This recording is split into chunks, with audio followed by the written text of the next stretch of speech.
சிம்சோனுடைய வாழ்க்கையில திருமணத்துக்கு முன்பாகவே அவனுடைய கண்கள் இஷ்டத்துக்கு அலைபாயிறது, பார்த்த பொண்ணெல்லாம் ஆசைப்படுறது, கட்டாயப்படுத்தி அவங்க அப்பா அம்மாவெல்லாம் இணங்க வச்சு கல்யாணம் பண்றது, அது ஃபெயிலியர் ஆச்சு. உடனே பாருங்க அடுத்த ஆளுக்கு போய் பாருங்க.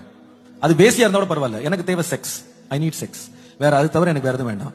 அப்படி அவன் போய் கடைசியில போய் இதுவே அவன் பலவீனமாக உருவெடுத்து வளர்ந்து கடைசியில பிசாசு அதைய கொக்கியா போட்டு கொன்னே போட்டான், ஆளை பினிஷ் பண்ணிட்டான். சிம்சோன் சாப்பிடுறதுல டிசிப்ளின், ட்ரெஸ்ஸிங்ல டிசிப்ளின், முடிவெட்டுறதுல டிசிப்ளின், விரதம். ஆனா செய்யற வேலையை பார்த்தீங்கன்னா வேசிக்கிட்ட போனான்னு சொல்லி போட்டு.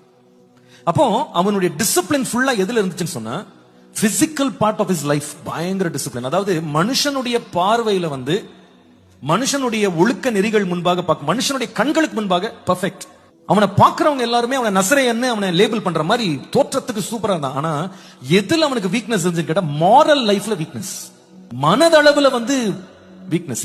ஏனென்றா இவன் போன பொண்ணு இது ஃபர்ஸ்ட் பொண்ணு கிடையாது. நீங்க அவன் லைஃப்ல பாத்தீங்கன்னா அவன் பிரச்சனை எல்லாமே ஆண்களோடு கிடையாது, எல்லா பிரச்சனையும் ஆரம்பிச்சது பெண்களோடு தான். கல்யாணம் பண்ணும் போதும் இவ ரொம்ப அழகா இருக்கா, எனக்கு கல்யாணம் கட்டி வை அப்படின்னு அங்க போய் தொந்தரவு பண்ணி ஒரு பொண்ணை கல்யாணம் பண்றான்.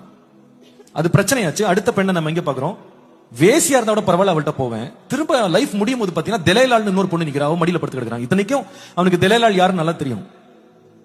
அவன் ஒரு பெலிஸ்திய பெண். அப்போ பாத்தீங்கன்னா ஸ்டார்டிங்ல இருந்தே பாத்தீங்கன்னா அவன் லைஃப் வாலிப பருவத்திலிருந்தே பாத்தீங்கன்னா அந்த மாரல் பவுண்டரிஸ் வரும்போது அவனுக்கு கட்டுக்கோப்பு கிடையாது.